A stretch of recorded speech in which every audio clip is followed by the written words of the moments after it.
ದೇವರ ಒಳ್ಳೆಯ ಮತ್ತು ಪ್ರೀತಿಯ ಸೃಷ್ಟಿಯಾದ ನನ್ನ ಸಹೋದರ ಸಹೋದರಿಯರೇ, ನಿಮ್ಮೆಲ್ಲರಿಗೂ ನಮ್ಮ ರಕ್ಷಕನಾದ ಯೇಸು ಕ್ರಿಸ್ತನ ಹೆಸರಿನಲ್ಲಿ ವಂದನೆ ಹಾಗೂ ಈ ದಿನದ ವಾಕ್ಯ ಧ್ಯಾನಕ್ಕಾಗಿ ಸ್ವಾಗತ. ಪ್ರಾರ್ಥನೆ ಮಾಡಿಕೊಳ್ಳೋಣ. ಪರಿಶುದ್ಧನಾದ ಪರಲೋಕದ ತಂದೆ, ನಿಮ್ಮ ಪರಿಶುದ್ಧ ನಾಮಕ್ಕೆ ಸ್ತೋತ್ರವಾಗಲಿ.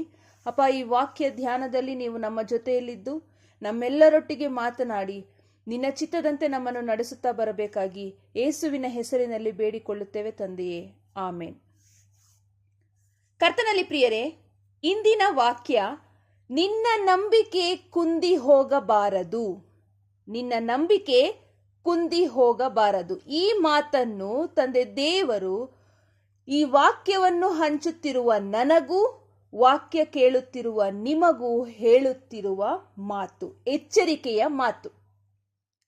ಕರ್ತನಲ್ಲಿ ಪ್ರಿಯರೇ, ಈ ಜೀವಿತದಲ್ಲಿ ನಮಗೆ ಎದುರಾಗುವ ಎಲ್ಲಾ ಪರೀಕ್ಷೆಗಳು, ಕಷ್ಟ, ನಷ್ಟ, ಕಣ್ಣೀರು, ಸವಾಲು, ನಿಂದೆ, ಅವಮಾನ, ನಿರೀಕ್ಷೆ ಇವುಗಳನ್ನು ಮೆಟ್ಟಿ ನಿಲ್ಲೋದಕ್ಕೆ ನಮಗೆ ಸಹಾಯಕ್ಕೆ ಬರುವುದು ದೇವರ ಮೇಲಿನ ನಮ್ಮ ನಂಬಿಕೆ ಮಾತ್ರ. ಬನ್ನಿ, ಯಾತಕ್ಕಾಗಿ ಯೇಸು ಸ್ವಾಮಿ ಈ ಮಾತನ್ನು ಹೇಳುತ್ತಿದ್ದಾರೆ ನೋಡೋಣ. ಲೂಕನು ಬರೆದ ಸುವಾರ್ತೆ 22ನೇ ಅಧ್ಯಾಯ 31ನೇ ವಚನದಲ್ಲಿ ಈ ರೀತಿಯಾಗಿ ಬರೆಯಲ್ಪಟ್ಟಿದೆ: ಸೀಮೋನನೇ, ಸೀಮೋನನೇ, ನೋಡು, ಸೈತಾನನು ನಿಮ್ಮನ್ನು ಗೋಧಿಯಂತೆ ಒನೆಯಬೇಕೆಂದು ಅಪ್ಪಣೆ ಕೇಳಿಕೊಂಡನು. ಸೈತಾನನು ನಿಮ್ಮನ್ನು ಗೋಧಿಯಂತೆ ಒನೆಯಬೇಕೆಂದು ಅಪ್ಪಣೆ ಕೇಳಿಕೊಂಡನು. ಆದರೆ ನಿನ್ನ ನಂಬಿಕೆ ಕುಂದಿ ಹೋಗಬಾರದೆಂದು ನಾನು ನಿನ್ನ ವಿಷಯದಲ್ಲಿ ದೇವರಿಗೆ ವಿಜ್ಞಾಪನೆ ಮಾಡಿಕೊಂಡೆನು. ಆಮೇನ್. ಕರ್ತನಲ್ಲಿ ಪ್ರಿಯರೇ, ಇದರಲ್ಲಿ ನಮಗೆ ಸ್ಪಷ್ಟವಾಗಿ ತಿಳಿಸಲ್ಪಡ್ತಾ ಇದೆ, ನಾವುಗಳು ಯಾರು ಯೇಸುವನ್ನು ನಂಬಿದ್ದೀವಿ, ಆತನನ್ನ ಪ್ರೀತಿಸುತ್ತೀವಿ ಅಂತ ಜೀವಿಸ್ತಾ ಇದ್ದೀವಿ, ಅಂಥವರಾದ ನಮ್ಮನ್ನೇ ಸೈತಾನ ಟಾರ್ಗೆಟ್ ಮಾಡೋದು. ಕ್ರಿಸ್ತ ಯೇಸುವಿನಲ್ಲಿ ಸದ್ಭಕ್ತರಾಗಿ ಜೀವಿಸುವುದಕ್ಕೆ ಮನಸ್ಸು ಮಾಡುವವರೆಲ್ಲರೂ ಹಿಂಸೆಗೊಳಗಾಗುವರು ಅಂತ ವಾಕ್ಯದಲ್ಲಿ ಬರೆಯಲ್ಪಟ್ಟಿದೆ. ಯಾಕಂದ್ರೆ ನಾವು ರಕ್ಷಣೆ ಹೊಂದಿ ನಿತ್ಯ ಜೀವಕ್ಕೆ ಸೇರುವುದು ಸೈತಾನನಿಗೆ ಇಷ್ಟವಿಲ್ಲ. ಹಾಗಾಗಿ ತುಂಬಾ ಕಷ್ಟಗಳ, ಕಣ್ಣೀರಿನ ಮೂಲಕ ಕ್ರೂರವಾದ ಹಿಂಸೆಗೆ ನಮ್ಮನ್ನ ಗುರಿಪಡಿಸ್ತಾನೆ. ಅಲ್ಲಿ ನಾವು ಸೋತು ದೇವರ ಮೇಲಿನ ನಂಬಿಕೆಯಿಂದ ನಾವು ಹಿಂಜರಿಯಬೇಕು. ಅದು ಸೈತಾನನ ಗುರಿಯಾಗಿದೆ. ಈ ಪರಿಸ್ಥಿತಿಗಳಲ್ಲಿ ಎಲ್ಲರಿಗೂ, ಅಂದ್ರೆ ಆಲ್ಮೋಸ್ಟ್ ಸುಮಾರು ಜನರಿಗೆ ಬರುವಂತ ಆಲೋಚನೆ, ಬೇರೆಯವರೆಲ್ಲ ಎಷ್ಟೋ ಚೆನ್ನಾಗಿದ್ದಾರೆ, ಆರಾಮಾಗಿದ್ದಾರೆ, ದೇವರನ್ನ ನಂಬಿ ಯಾವುದೇ ಅನ್ಯಾಯ ಮಾಡದೆ, ಮೋಸ ಮಾಡದೆ ಜೀವಿಸುತ್ತಿರುವ ನಮಗೆ ಮಾತ್ರ ಯಾಕೆ ಇಷ್ಟು ಕಷ್ಟ ಅಂತ ಆಲೋಚನೆ ಬರುತ್ತೆ. ಮತ್ತೆ ಈ ಆಲೋಚನೆ ಬಂದಾಗ ಕೆಲವರು ನಂಬಿಕೆಯಲ್ಲಿ ಬಿದ್ದು ಹೋಗ್ತಾರೆ. ಮತ್ತೆ ಕೆಲವರು, ಅಂದ್ರೆ ಸ್ವಲ್ಪ ಜನ ಮಾತ್ರ ಈ ಶೋಧನೆ ಸೈತಾನನಿಂದ ಬಂದಿರುವುದು ಅಂತ ಅರಿತು ಎಷ್ಟೇ ಕಷ್ಟ ಬಂದರೂ ದೇವರ ಪರಿಶುದ್ಧ ನಾಮದಲ್ಲಿ, ದೇವರ ಕೃಪೆಯಿಂದ ಅದನ್ನ ಜಯಿಸ್ತಾರೆ. ಅವರ ಮನಸ್ಸಿನಲ್ಲಿರುವಂತಹ ನಂಬಿಕೆಯನ್ನ ಇನ್ನಷ್ಟು ಮತ್ತಷ್ಟು ದೃಢಪಡಿಸಿಕೊಳ್ತಾರೆ. ನಿಜವಾಗಿ ಪೂರ್ಣ ಮನಸ್ಸಿನಿಂದ ಆತನನ್ನು ಹಿಂಬಾಲಿಸುವವರು ತಿಳಿದುಕೊಳ್ಳಬೇಕಾಗಿರುವುದು ಏನಪ್ಪಾ ಅಂದ್ರೆ, ಇದು ಎಲ್ಲರಿಗೂ ಗೊತ್ತು. ಅದೇನಪ್ಪಾ ಅಂದ್ರೆ, ಆತನು ಯಾರನ್ನ ಮೆಚ್ಚುತ್ತಾನೋ, ಯಾರನ್ನ ಆರಿಸಿಕೊಳ್ಳುತ್ತಾನೋ ಅಂಥವರು ಮಾತ್ರ ಪರಲೋಕ ರಾಜ್ಯಕ್ಕೆ ಹೋಗ್ತಾರೆ. ಆದ್ರೆ ನಾವೆಲ್ಲರೂ ಅಂದುಕೊಂಡಿರುವುದು ನಾವೆಲ್ಲರೂ ಪರಲೋಕಕ್ಕೆ ಹೋಗ್ತೀವಿ ಅಂತ. ಯಾಕಂದ್ರೆ ಅದೇ ನಮ್ಮ ಗುರಿ, ಅದೇ ನಮ್ಮ ಆಸೆ. ಆದ್ರೆ ನನ್ನ ಪ್ರಶ್ನೆ, ಅಲ್ಲಿಗೆ ಸೇರುವುದಕ್ಕೆ ಬೇಕಾದ ಅರ್ಹತೆ, ನಡೆ ನುಡಿ ನಮ್ಮಲ್ಲಿ ಇದೆಯಾ ಅಂತ ನಮ್ಮನ್ನ ನಾವು ಪರೀಕ್ಷೆ ಮಾಡಿಕೊಳ್ಬೇಕು. ಆತನು ನಮ್ಮನ್ನು ಮೆಚ್ಚುವಂತಹ ಜೀವನ ನಮ್ಮದಾಗಿದೆಯಾ? ಆತನ ಒಂದು ಮಾರ್ಗದಲ್ಲಿ ನಾವು ನಿಷ್ಕಪಟಿಗಳಾಗಿ, ನಿರ್ದೋಷಿಗಳಾಗಿ ನಡೀತಾ ಇದ್ದೀವ ಅಂತ ನಮ್ಮನ್ನ ನಾವು ಪರೀಕ್ಷೆ ಮಾಡಿಕೊಳ್ಳಬೇಕು. ಯಾಕಂದ್ರೆ ಈ ಒಂದು ಅವಕಾಶ ಇರೋದು ನಮಗೆ ನಮ್ಮ ಉಸಿರಿರೋವರೆಗೂ ಮಾತ್ರ. ನಮ್ಮ ಉಸಿರು ಹೋದ್ಮೇಲೆ ನಾವು ಏನನ್ನೂ ಸಾಧನೆ ಮಾಡೋದಕ್ಕಾಗೋದಿಲ್ಲ. ಉಸಿರು ಇರೋದ್ರೊಳಗಾಗಿ ನಾವು ಇದನ್ನ ಕಂಡುಕೊಂಡು ನಾವು ಆತನ ಮಕ್ಕಳಾಗಿ ಆತನ ಚಿತ್ತಕ್ಕೆ ವಿಧೇಯರಾಗಿ ಆತನ ಮಾರ್ಗಗಳಲ್ಲಿ ನಾವು ನಡೆಯಬೇಕು. ಯಾಕಂದ್ರೆ ನಮ್ಮನ್ನ ಪರಲೋಕಕ್ಕೆ ಸೇರಿಸುವುದು ದೇವರ ಚಿತ್ತ, ಆದರೆ ನಮ್ಮನ್ನ ನಿತ್ಯ ನರಕಕ್ಕೆ ತಳ್ಳುವುದು ಸೈತಾನನ ಗುರಿಯಾಗಿದೆ. ನೋಡಿ, ಈ ಲೋಕದ ಕಷ್ಟಗಳಿಗೆ ಹೆದರುವವರು ಅಲ್ಲಿಗೆ ಸೇರಲು ಸಾಧ್ಯವಿಲ್ಲ, ಖಂಡಿತ ಸಾಧ್ಯ ಇಲ್ಲ.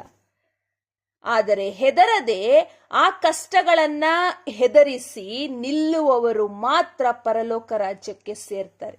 ಉದಾಹರಣೆಗೆ ನೋಡಿ, ಕಷ್ಟಗಳಿಗೆ ಹೆದರಿ ನಂಬಿಕೆಯನ್ನು ಬಿಟ್ಟು ಹಿಂತಿರುಗಿ ಸುಖವಾದ ಈ ಲೋಕದ ಜೀವನವನ್ನು ಹುಡುಕುವವರು ಸೈತಾನನಿಂದ ನಡೆಸಲ್ಪಟ್ಟು ಮುಂದೊಂದು ದಿನ ನಿತ್ಯ ನರಕದಲ್ಲಿ ನರಳುತ್ತಾರೆ.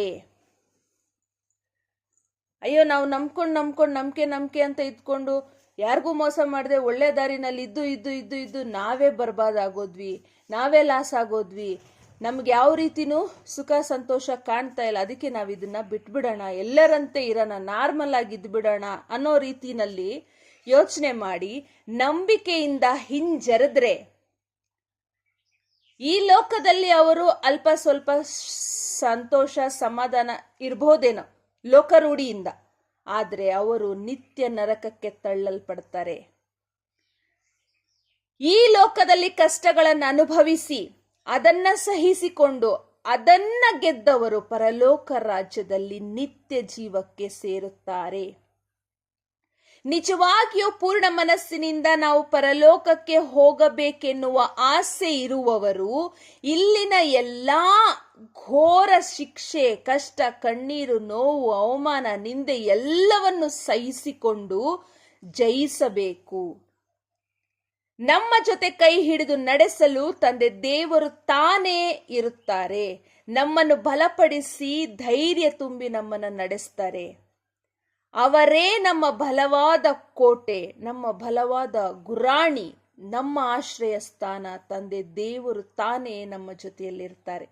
ನಮಗಾಗಿ ನಮ್ಮ ನಂಬಿಕೆ ಕುಂದಿ ಹೋಗಬಾರದು ಅಂತ ಯೇಸು ಸ್ವಾಮಿ ತಾನೇ ನಮ್ಮೆಲ್ಲರಿಗಾಗಿ ಪ್ರಾರ್ಥಿಸುತ್ತಾರೆ. ಹಾಗಾಗಿ ನಾವು ಧೈರ್ಯವಾಗಿ ನಂಬಿಕೆಯಿಂದ ಈ ಲೋಕವನ್ನು ಒಟ್ಟಾಗಿ ಜಯಿಸೋಣ. ಸೈತಾನನು ನಮ್ಮನ್ನು ಹಿಂಸೆ ಪಡಿಸಬೇಕು ಅನ್ನೋಂತ ಉದ್ದೇಶದಿಂದ ಆತನೇನೋ ಅಪ್ಪಣೆಯನ್ನ ಪಡೆದುಕೊಂಡ್ಬಿಟ್ಟಿದ್ದಾನೆ. ನಮ್ಮನ್ನ ಪರೀಕ್ಷಿಸಬೇಕು, ನಮಗೆ ಕೊಡಬಾರದ ಕಷ್ಟಗಳನ್ನ ಕೊಡಬೇಕು ಅಂತ ಸೈತಾನ ಆಲ್ರೆಡಿ ನಿರ್ಧರಿಸ್ಕೊಂಡಿದ್ದಾನೆ. ಆದ್ರೆ ಆ ಎಲ್ಲಾ ಕಷ್ಟಗಳನ್ನ ನಾವು ಜಯಿಸಿ ನಿಲ್ಲಲೇಬೇಕು. ತಂದೆ ದೇವರನ್ನ ನಾವು ಎದುರುಗೊಳ್ಳಲೇಬೇಕು. ಆತನೊಟ್ಟಿಗೆ ನಿತ್ಯ ಜೀವಕ್ಕೆ ನಾವು ಸೇರ್ಲೇಬೇಕು. ಪರಲೋಕ ರಾಜ್ಯದಲ್ಲಿ ನಾವು ಆತನ ಮಕ್ಕಳಾಗಿ ಜೀವಿಸಬೇಕು ಅನ್ನುವಂತಹ ಒಂದು ಗುರಿನ ಇಟ್ಕೊಂಡು ನಾವು ನಂಬಿಕೆಯಲ್ಲಿ ಎಲ್ಲೂ ಬಿದ್ದು ಹೋಗದೆ ತಂದೆ ದೇವರ ಕೃಪೆಯಿಂದ ನಡೆಸಲ್ಪಡುವವರಾಗಿರಬೇಕು. ಈ ರೀತಿಯಾಗಿ ಆಗ್ಲಿ ಅಂತ ನಾವು ತಂದೆ ದೇವರನ್ನ ಪ್ರಾರ್ಥಿಸೋಣ. ಪರಿಶುದ್ಧನಾದ ಪರಲೋಕದ ತಂದೆ, ನಿಮ್ಮ ಪರಿಶುದ್ಧ ನಾಮಕ್ಕೆ ನಮ್ಮ ರಕ್ಷಕನಾದ ಯೇಸು ಕ್ರಿಸ್ತನ ಹೆಸರಿನಲ್ಲಿ ಸ್ತೋತ್ರ ಸಲ್ಲಿಸುತ್ತೇವೆ. ಕರ್ತನೆ, ಅಪ್ಪ ಕೊಟ್ಟಂತ ವಾಕ್ಯ ಭಾಗಕ್ಕಾಗಿ ಸ್ತೋತ್ರ. ಅಪ್ಪ, ಈ ಅದ್ಭುತವಾದ ವಾಕ್ಯದಿಂದ ಸ್ವಾಮಿ ನಮ್ಮೆಲ್ಲರ ಹೃದಯದೊಟ್ಟಿಗೆ ನೀನು ಮಾತನಾಡಿದ್ದಿ ಕರ್ತನೆ, ಅದಕ್ಕಾಗಿ ಕೋಟಿ ಕೋಟಿ ಸ್ತೋತ್ರ. ಅಪ್ಪ, ನಾವು ಊಹೆಗೆ ಮಾತ್ರ ಪರಲೋಕಕ್ಕೆ ರಾಜ್ಯಕ್ಕೆ ಸೇರುತ್ತೇವೆ ಎಂದು ಬಾಳದೆ ಕರ್ತನೆ, ಅಲ್ಲಿಗೆ ಸೇರಲು ಬೇಕಾದಂಥ ಎಲ್ಲ ರೀತಿಯ ತಯಾರನ್ನು ನಮ್ಮ ಜೀವಿತವನ್ನು ಸಿದ್ಧಪಡಿಸಿಕೊಳ್ಳಲು ನೀನು ನಮಗೆ ಸಹಾಯ ಮಾಡಿ ನಡೆಸಬೇಕಾಗಿ ಬೇಡಿಕೊಳ್ಳುತ್ತೇವೆ ಕರ್ತನೆ.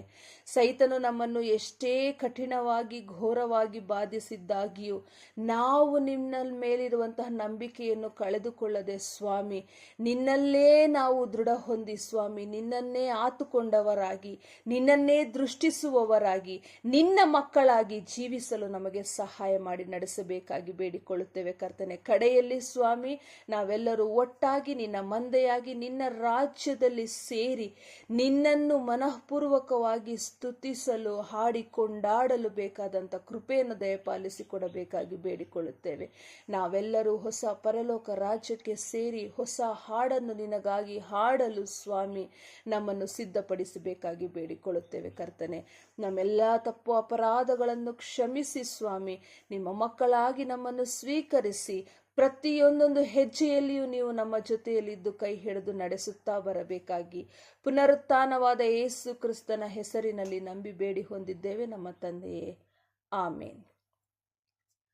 ಕರ್ತನಲ್ಲಿ ಪ್ರಿಯರೇ, ತಂದೆ ದೇವರು ನಿಮ್ಮೆಲ್ಲರನ್ನು ಹೆಚ್ಚಾಗಿ ಆಶೀರ್ವದಿಸಲಿ. ಆತನ ಕೃಪೆ ಪ್ರಸನ್ನತೆ ಸದಾ ನಿಮ್ಮೆಲ್ಲರ ಮೇಲೆ ಶಾಶ್ವತವಾಗಿ ನೆಲೆಗೊಂಡಿರಲಿ. ಆಮೇನ್.